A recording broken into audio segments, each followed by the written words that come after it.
viewers out there, my name is Muhammad Abubakar, once again with the program Reflections. In the program, we try to reflect on the life of those prominent Nigerians that have made the country, proud in their respective chosen endeavors. Our guest today is Alhaji Ibrahim Otaru Attah, GCON, MPM, MNI, the 8th Nigeria's Indigenous Inspector General of Police. It might interest you to know that Alhaji Ibrahim Attah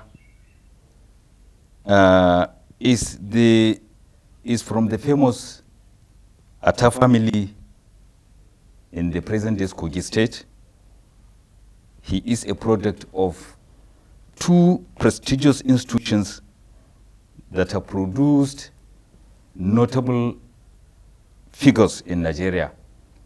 That is the Katsina Middle School and the Bariwa College, Zaria. In case you don't know, Alhaji Ibrahim Attah is the brain behind the establishment of Police Academy Wudil in Kano State, which is now Police University. Join me to welcome Alhaji Ibrahim Attah in the program, sir. You're welcome. Thank you very much. Let me also, before we delve into the program, congratulate you for turning 82. Thank you very much. I learned that the 12th of May, you turned 82, and incidentally, you were born on Sunday. On Sunday, 1937, in May. Once again, congratulations. Thank you very much. Thank you. Congratulations, sir. Thank you. Join me to welcome Alhaji Ibrahim Attah, Nigeria's 8th Indigenous Inspector General of Police, in the program. Sir, you are welcome. Thank you very much. Thank you very much, sir. It is the tradition of the program,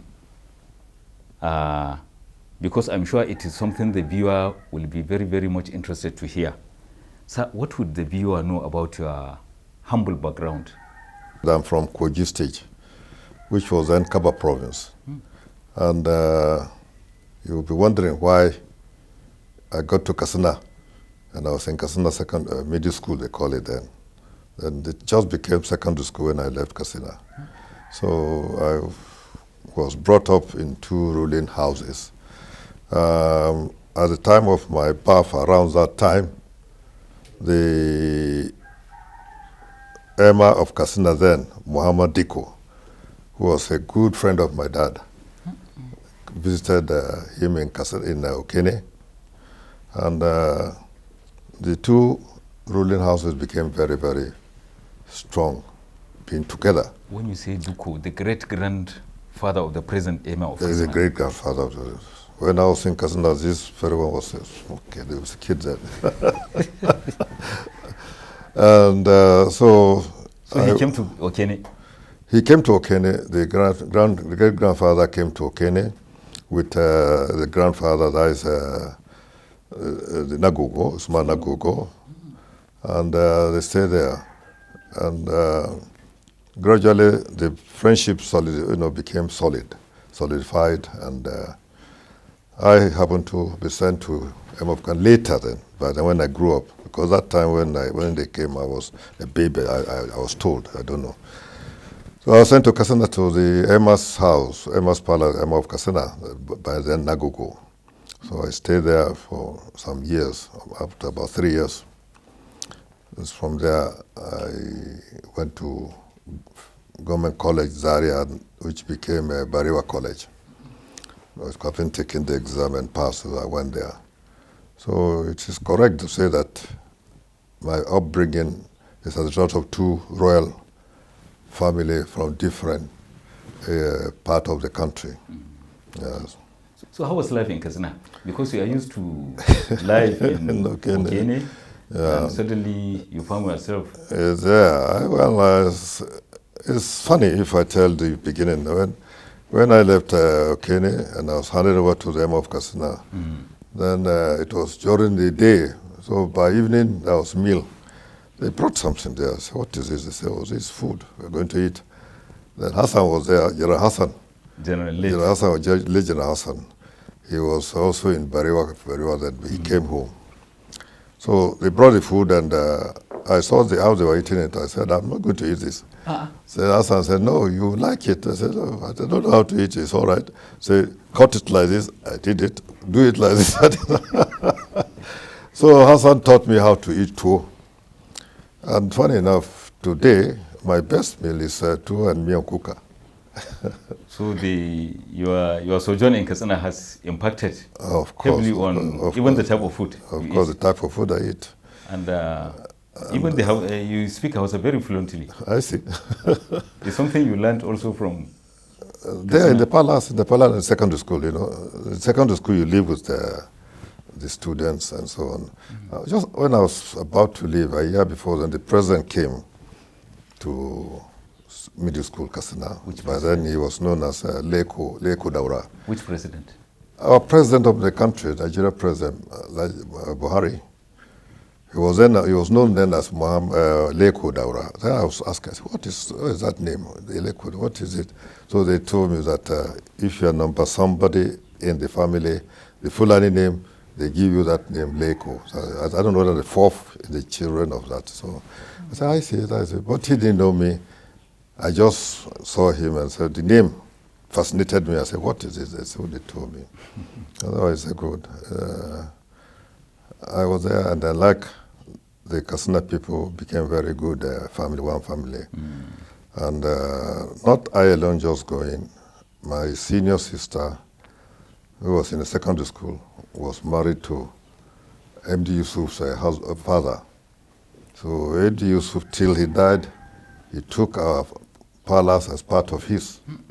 Yes, just one family.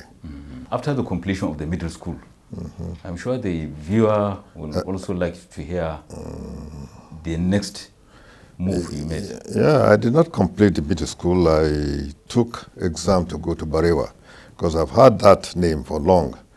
And so I passed. And I had to go to Barewa College, Zaria, with Umaru Mutalab, who had been my friend since then till today. To today, we are very close. And he's your mate. We went to the same class we were in. Others, there are so many others that we went to the same class, but we are not that so close as I was with Umaru right from the beginning. We've been good friends. So I was there for 6 years, and after the 6th year, for what happened during the school time, I went to join the police. Okay. I was interviewed and joined the police. Okay, so you were in Zaria for 6 years? 6 years. As a student? As a student. Okay. Share with the viewer the curriculum, the school curriculum, Bariwa. Oh, Barewa College is something that is very interesting because the college there, they don't only teach you the art of the religion, you practice it, and they make sure that they produce very good people. Maybe that is why you have had so many good leaders from that college. There's so many. And we had some religious teachers, like in Islam we had Baba Ahmed. You know, the children, I think we must have heard about them because they were in your profession too. And so he was our teacher, teacher and imam too. And the other lessons too, which we live with the white people there from Britain and some even from Australia and so on. We live with them, and they watch you and they guide you till you reach where you are. In fact, one of them became a bit funny enough, a bit close to me, not as a friend, because of the subject. When you do subject, you know somebody is always answering your questions all the time. So you come to like him. So Adeusi came, Sunday Adeusi, late now, the Inspector General of Police. He came. He was also a product of the school? He was product of Government College Kefi. Okay, Kefi. Government College Zaria and Kefi, they came from Katsina. as one. So when they get to Kaduna, it was decided to divide the college to two because it was growing. You have some Muslims, some Christians, some people from Kaba province, Ilori province, Benue province, all this, and then the other one from Katsina, Sokoto, and so on. They say, okay, the best thing to divide this to two. These people who are more Christian, like they go to Kefi. Those who are more Islamic line, they could go to Zaria. That is why they divided the college. Okay. And so he was teaching in Kefi. Then he came to Zaria, transferred to Zaria. He came, then just about the end of our course,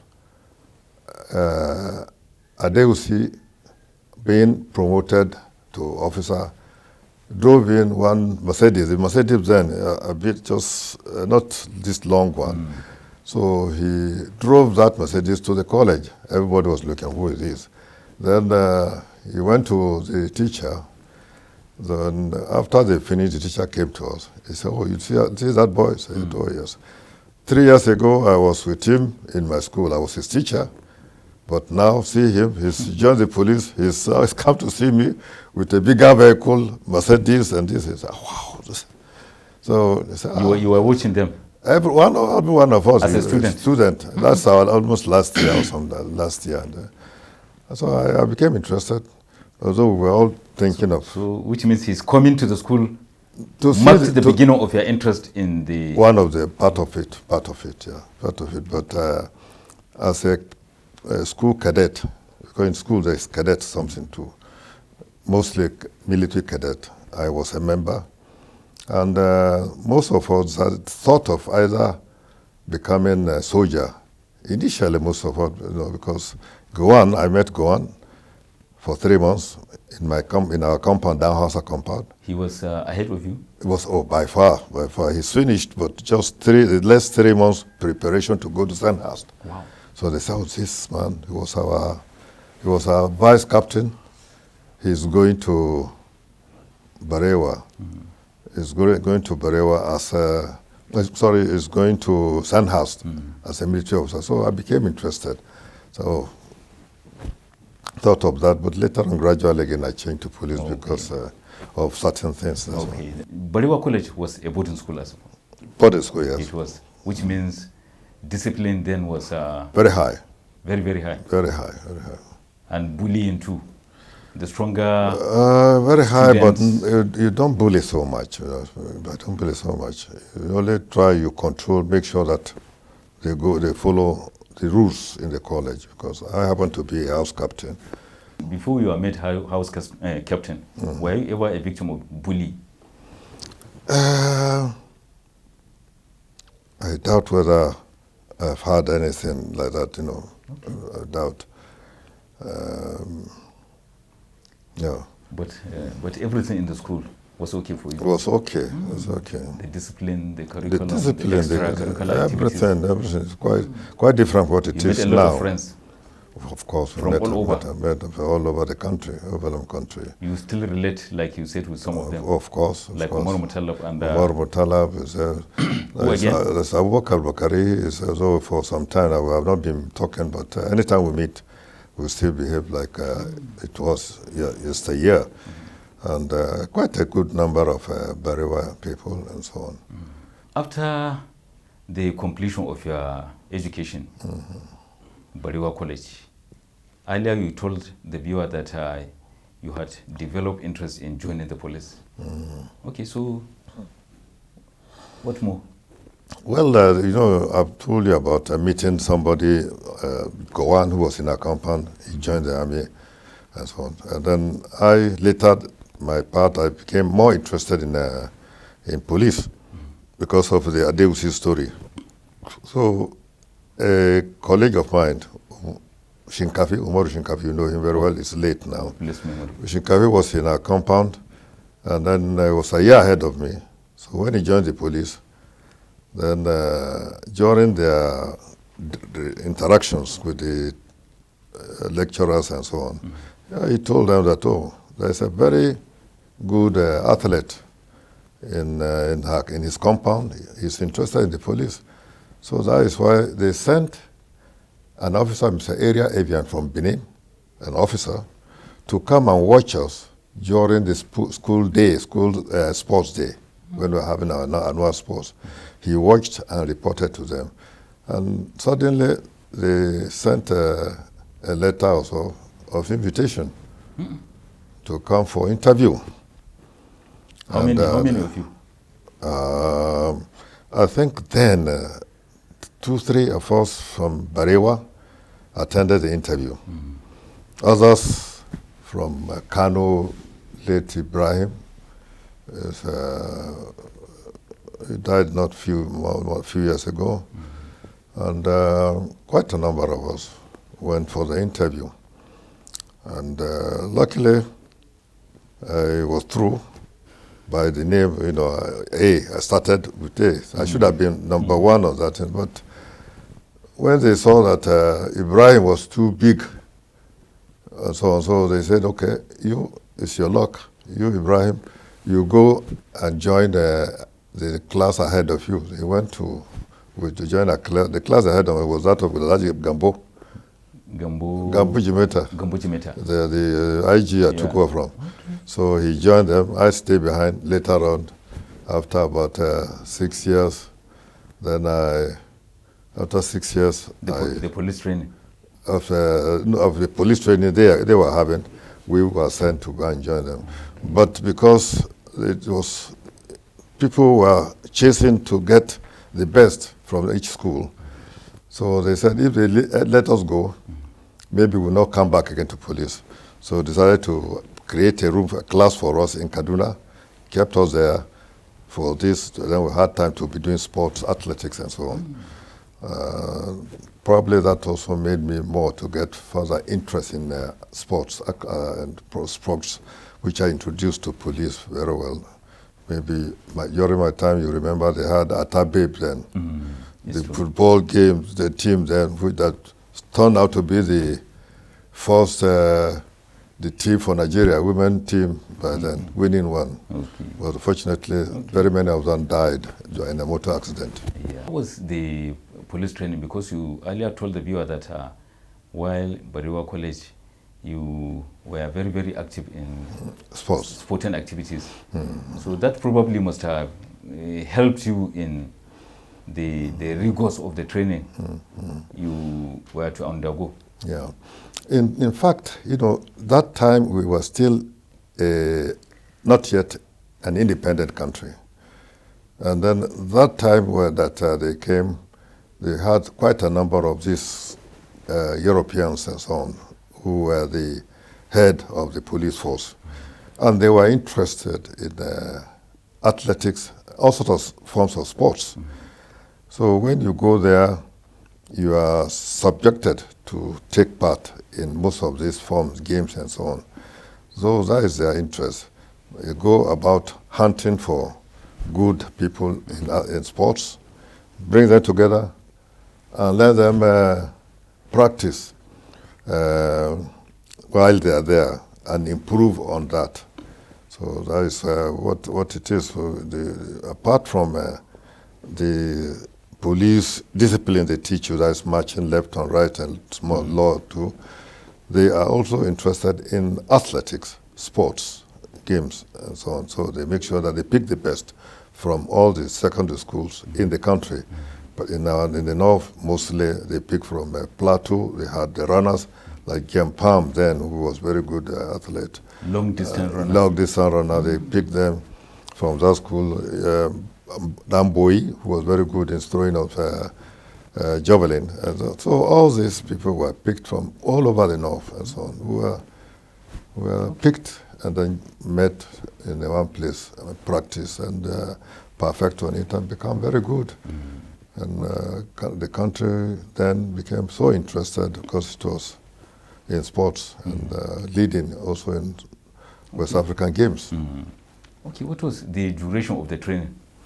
It's supposed to be 1 year. 1 year in actual fact, 1 year. Unless if you fail to perform well, they keep you for either 3 months or so on. But it's 1 year training, and which includes going to Manawobe then, is in Cameroon. You go there, climb the Cameroon mountain and all whatnot and so on. And after that 1 year, you come out. And you are officially, when you come out, you work as a cadet inspector under the junior ones, even like old sergeants and so on. They teach you the rudiment of police force. Even when you are an inspector, they will tell you, they will collect you, just say, oh, Inspector, sir, you know, he has given you, sir, you are too lazy, you are doing this. They tell you straight away, buck up. Yes, sir. You know, you must obey. He will say sir to you, but he's telling you, and you have to, if you are interested in the job, you will you get to know what is asked you to do, you do it, and because it's part of the training. Yeah, so it never discouraged you from continuing? No. Fortunately, I was just a cadet inspector for almost 11 months, 11 months before I was promoted to the next. It's a special promotion myself, and one or two other person, William Garba, and that's when we were promoted. Okay, during the training, were you being paid allowances, monthly allowances? Of course, you have your salary. Your inspector's salary, which is 26 pounds. Big money then. Wow. Big money. I was moving with my head up, because 26 pounds, you are given that time, when we are receiving 6 pence in Bariwa as your pocket money, you come out, you have 26 pounds. Just compare that. So I was so happy, but well, I didn't spend it anyhow, roughly. I was okay, it was okay. You are saving something, probably. I was doing something, I was buying things, preparation for when I'm out. Okay, so where is your first place of posting?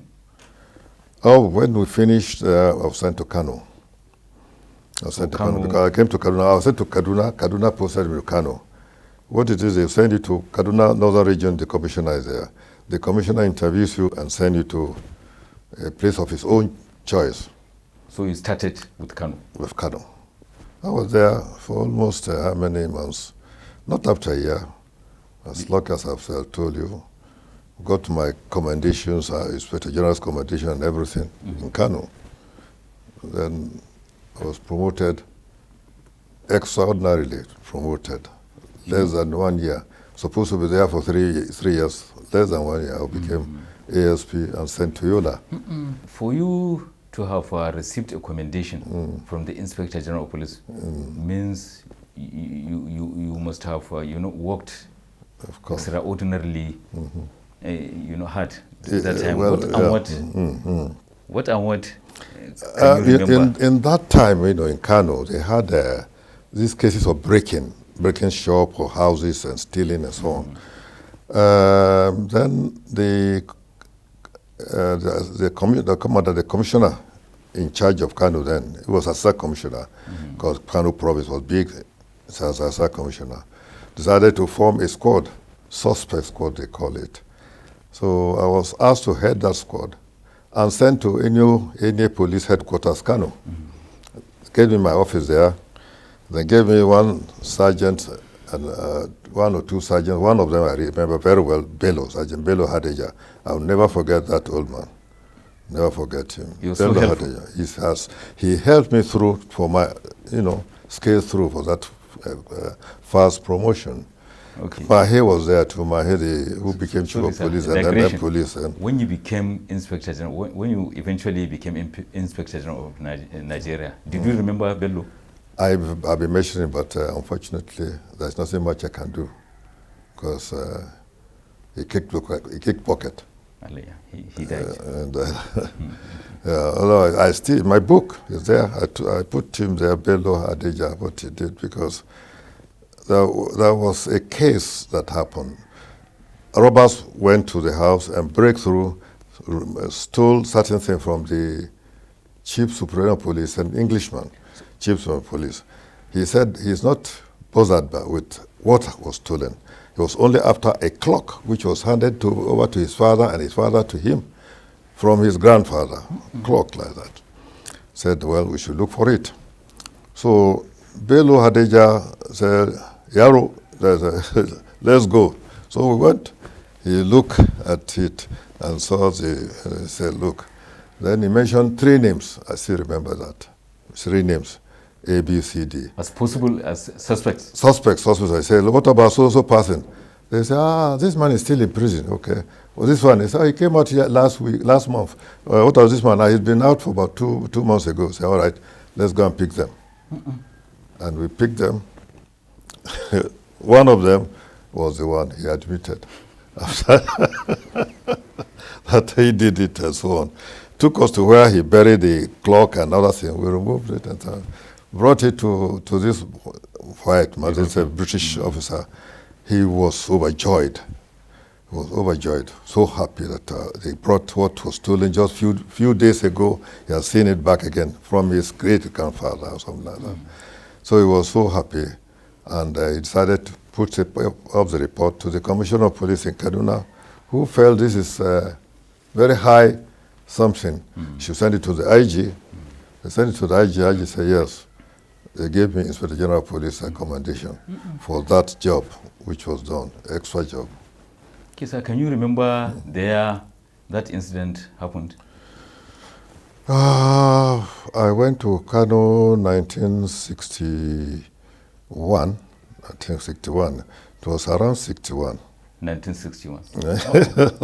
Because it was in 62 I became officer. So, sir, it is not out of place for somebody like you who was getting money then to contemplate the idea of getting married. What is your story? Marriage, that it's a question of what your mind we chose it for. But as for me, I met people then and so on, but I decided to keep to one friend, and that's all. And but later we parted with that, and years later I got married after I became promoted to senior officer when I became DSP. So I decided to get married to my present wife. DSP, Deputy Inspector of Police. 3 stars? 3 stars, okay. Yes. I decided to get married to my wife. How old were you? When I became that, after about 4 years, about 4 years in the service, I became DSP. That's after about 4 years that I joined. I came out on became DSP. My promotion was actually very fast. And then we had these colonial masters who were then in charge. And they assess you as you are, and they wrote for us what they thought we are. And eventually when I grew and became a higher officer and got to know about some of my reports, I quite believe that what they wrote was the correct thing about me, about myself. I was in Kaduna when I married, but my wife is from 2 places. The father is from Ijamina, and the mother is from Ilorin, from Kwara. And that's it. Which means it was arranged by probably your parents? Arranged by Allah. Because we met, and I found that he's a good person. Then she agreed that I'm a nice man. Around Sokoto we met. Sokoto. Funny enough, we met in Sokoto. And one thing led to another. You made the first move? Pardon? You made the first move? I have to, but in actual fact, my brother, Alhaji Mahmoud Attah, is late now. They used to call him the Nasriki. He saw her when he visited a friend and said, said, Ali, you are too old to remain like this. You need a wife. I've seen a wife for you. I said, why is she? He said, this. So we met, and I found that there's a good lady. So I started, but she was still going to school. So I said, carry on, finish. We meet later. So by the time she finished, I was DSP and then got married. And she's still your wife? She's still my wife. We've been together for about 50 years or so. Wow.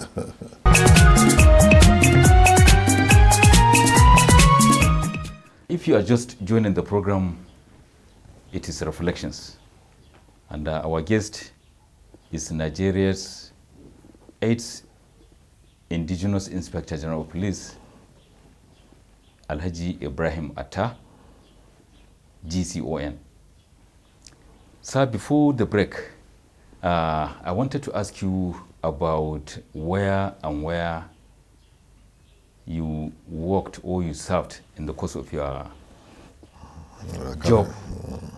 In police college Kaduna, I was sent to Australia, where one of the first group, myself and Tahiru Jida, first Nigerian police officer to be there. So we went to the college there, a very big college. They call it the College for Man Management, as they teach. So I was there. By the time we finished, I came back to Kaduna.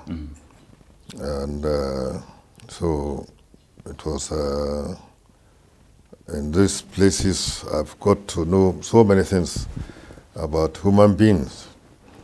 But if I have to go through from beginning, when I became officer, it's more interesting because when I left Kano, I was sent to Yola. When I got to Yola, I was made the ASP in charge of all local government police in whole Adamawa, which is now Adamawa province, Adamawa and Taraba state now. I was in charge because I used to travel up to Jalingo, all sorts of things. You are the highest ranking police officer? The highest was a European man, Mr. Grant. He died some few months ago. And very nice officer. So I met him with William Garwa. We were both sent there. William Garwa was the traffic officer in charge of the whole state, the whole province.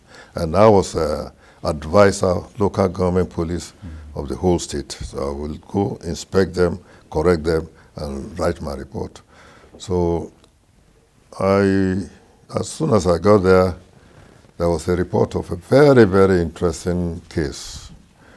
There was a case of robbery then, of cattle wrestling.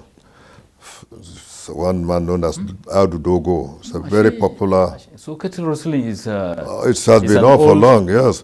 And then during Audu Dogo's time, it was on record that he killed 57 people killed by him. Around Adamawa. Around Adamawa.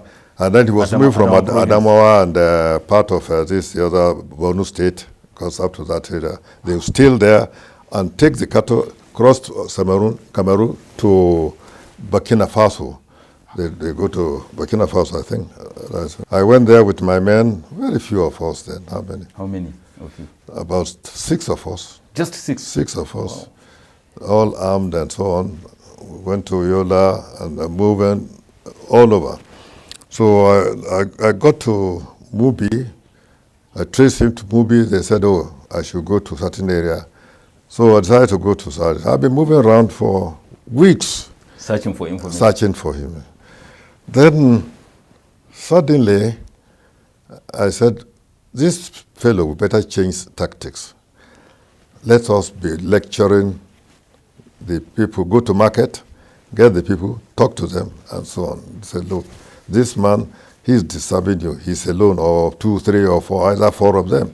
You people get together. This is what you have to do to to protect yourself. When I was lecturing them, one old Fulani man said, Yaro, you want Audu Dogo? I said, yes. He said, Audu Dogo, you came across him several times. You didn't see him, but he saw you. I said, how? What means that I didn't see you? I said, Yaro, you are just playing. He said, he saw you, you were there, he saw you pass him, but you didn't see him. I said, what happened? He said, well, he knew you were a small boy, that's why he didn't bother himself. I said, I see. I said, okay, what do we do? How can I do? He said, are you people serious? You want Audu Dogo arrested or killed or something? I said, anything you can do, we want him. We want to stop him. He said, you can't. He said, few of you there. I said, no. These few of us were very strong, so I displayed something. I brought my pistol. I said, this shit is very powerful, can do a lot of damage. I saw the tree, a branch of tree. I opened a pow. The branch fell down. I said, kai. wani dan kankane na da barna haka wani dan kankane abun da nace ai wannan ba shi wannan kaga wannan dogon nan ai wannan can kana sama can zai hari ce to jice la so you became interested. I said, Yaro, I said yes. I said, go home. I give you 3 days. You hear from me. Haba, I said yes. I said go. So I left. That is part of like this. As now you could say it's community policing anyway. So they get together. He went to the next market, and then they get him and killed him. Cut the head with the leader and the number 2 to him. They cut the heads and brought them to Yola to show us that they've killed him. So when they came, by then I was out. I've gone out. They didn't meet me, so they went to Mr. Grant's house, the PPO then. So they said, oh, Bature, we've killed Audu. You've killed Audu. Where is it? Where is it? Is it? I said, oh, they brought a carton where they put it. They put the head. When they saw the head of it, with this Bulanese hair, with rings and this and that. Mr. Grant said, oh, no, awful. They said they should go and bury it. So we sent signal to Kaduna to tell the commissioner of police that Audu will finish with Audu is being killed. They said, oh, yeah, we should bring the body or the head there. I said, no, sorry, it has been buried. So they said, okay, I should send the photograph we took of it and then write a report. So I wrote a report. That one was sent to the commissioner. I, in turn, was sent to Britain. I went to Wakefield to detective school. So I never go back to Yola. Maybe until when probably you became Inspector General of Police? I visit, of course I do visit the Yola and so on, but not... With the experience you have, you had, do you see the concept of community policing as something very, very potent now in the Nigeria of today in tackling security challenges? It is very important, but the way we are going about it, about what we are talking all the time, you see, I think there's a little mistake somehow. Even if we need a state police, we will have, we're lucky, we still have some of us there that joined before independence. We are still there. We can, if it is allowed, we come together, get some other bodies to join us, and then hold a sort of a big seminar and come up with something. NIPS, they went around, but with us still around, nobody ever contacted me when they were going around to talk about this. They held their own and then left, but we are quite open to them. They could have come and said, oh, you are this, you are one of us before, you are this, that, so. And so that is what it is. I think they need to hold together. Community policing is very, very important. Especially now that but we have to come together to know what they should do, because the community policing, if they have that, plus state police, whatever they want to, the police should never have the powers of the Nigerian police. They should have only powers of certain areas, and then plus gathering information, intelligence, and then forwarding it to the headquarters. But some people have a reservation on this, on the state. Some are even clamoring for state police. Now, that is what I'm saying just now, that if you have state police, you have to control the state police. You limit them to what they can do. The state police, yes, somebody who can, small quarreling, this, when I search all this type of thing. Those are the minor things. But when you get higher to this thing, you leave that to Nigerian police. So that if you say Nigerian police, you have a group, this is CID, force CID. So robbery, another case there, they will handle it. Those force CID handle the cases of that one.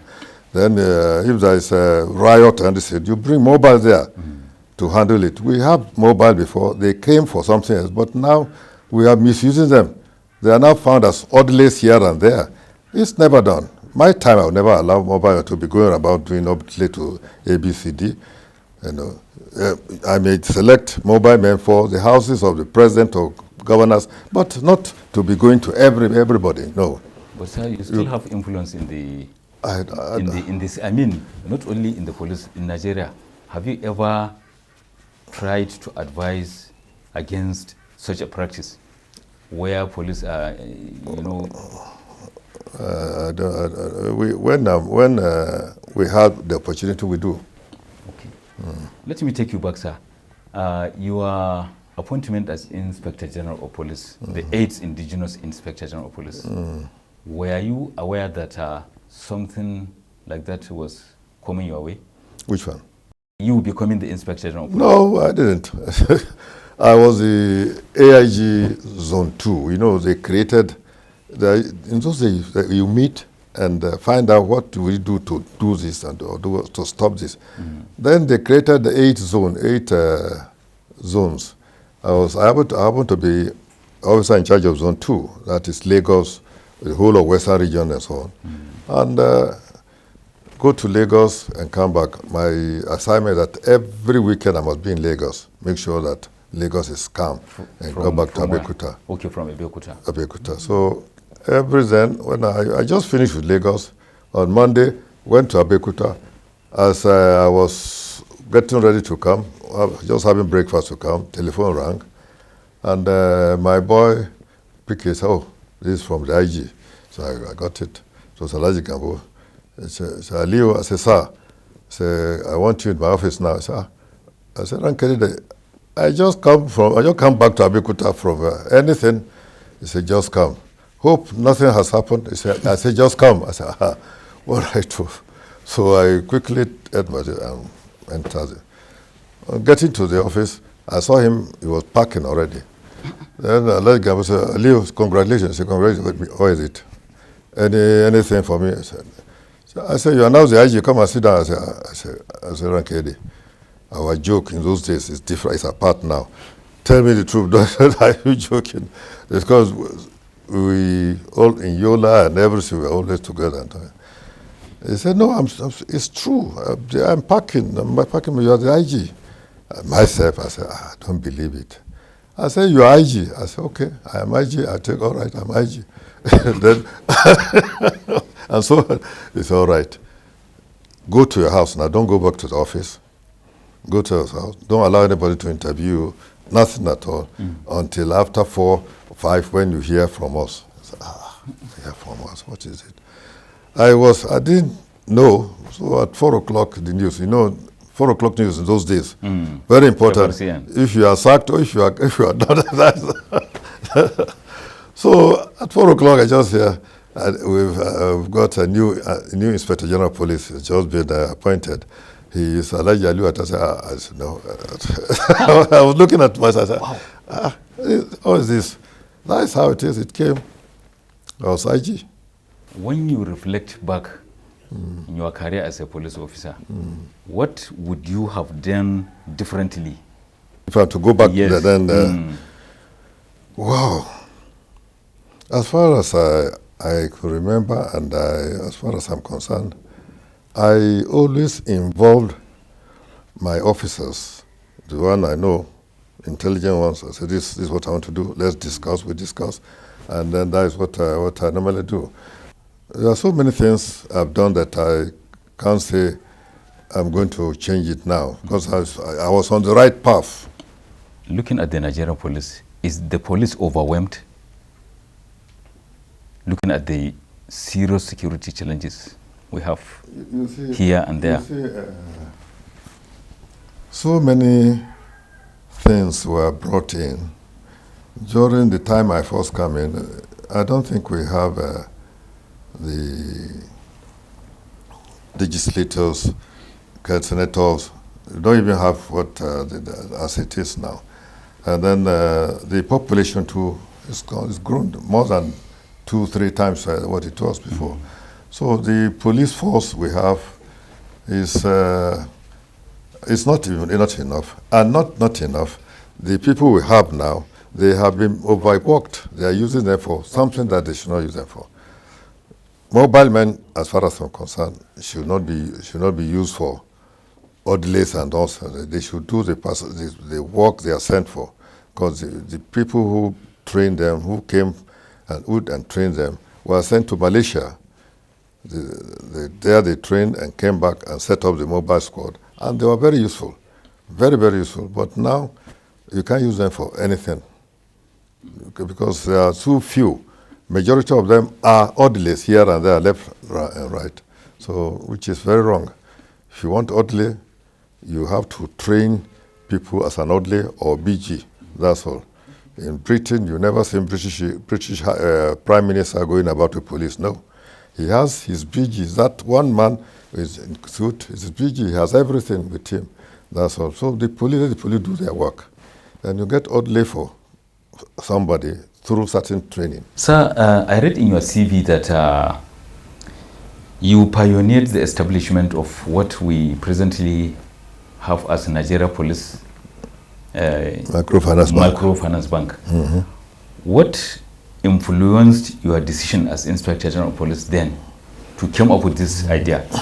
Well, as Inspector General of Police, I was once the head of Interpol in this country. So I went to Interpol meeting where I met some others from various countries, sit down and discuss. During discussion, one of them telling us that in Malaysia, they have a police community and everything, that they are richest in that country. They have the highest building, they have this, that, so on. So I see. I wrote it, put it down. Then after the discussion, I came back, wrote a perfect full note, I gave it to ADOC, sent it to Kamsalem. From Kamsalem, then Kamsalem approved of it. They sent police people to Malaysia, came back, we set up police cooperatives. Cooperative stuff is very, very rich now. Trillions of money we have in police cooperatives. Up to this moment? Up to this moment, I'm sure. So when I became IG, I said, what do I do? It was from my memo, they got that one. I said, what do I do to improve on that? So that time there was a community bank set up by the government. I said, this is an interesting thing. Let me set up this for the police. So I thought of it. I went to Abdul Kadir, who was my school classmate. He was in my compound. I was his house captain. Who's Abdul Kadir? Abdul Kadir, late Abdul Kadir Ahmed. The former Central Bank. Governor Central Bank, okay. Yeah. I said, Abdul Kadir, said, look, this is what I was. Right. So I wrote. They said, oh yes, it's approved, but you pay, I think, $500,000. You pay. I went to my safe, opened it, take $500,000 of my money. I gave them. They do it.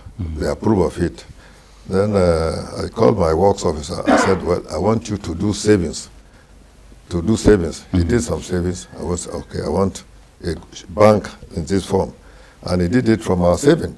So we did have a bank. We advertised, people came in, they were working. And when I commissioned it, Epinedium, he came, he said, oh, I'm paying in 100 million for IG. Gabriel. He was a policeman. He was a corporal when I was cadet officer. Wow. Epinedium, yes, he was a policeman in Baden. Gabriel Epinedium. Epinedium was a policeman. He was a corporal then. I was by far his senior.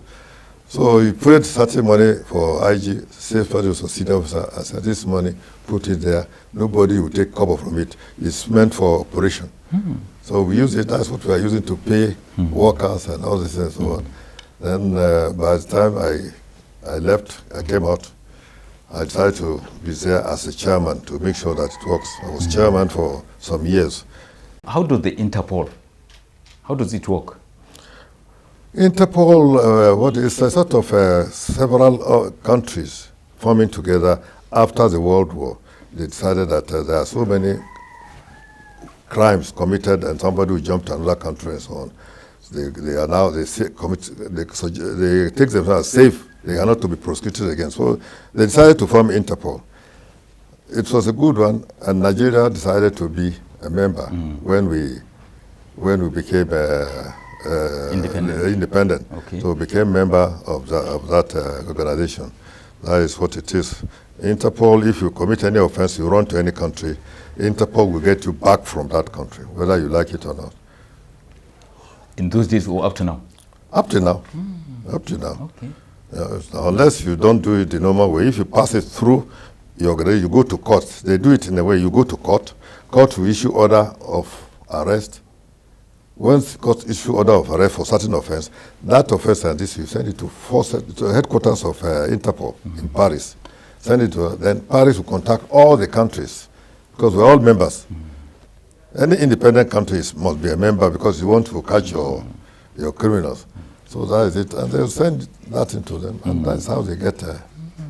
The issue of the police academy, which now is Nigeria Police Police University, that also, I'm sure, is something the viewer might be interested to hear from you. How you initiated such a laudable, project.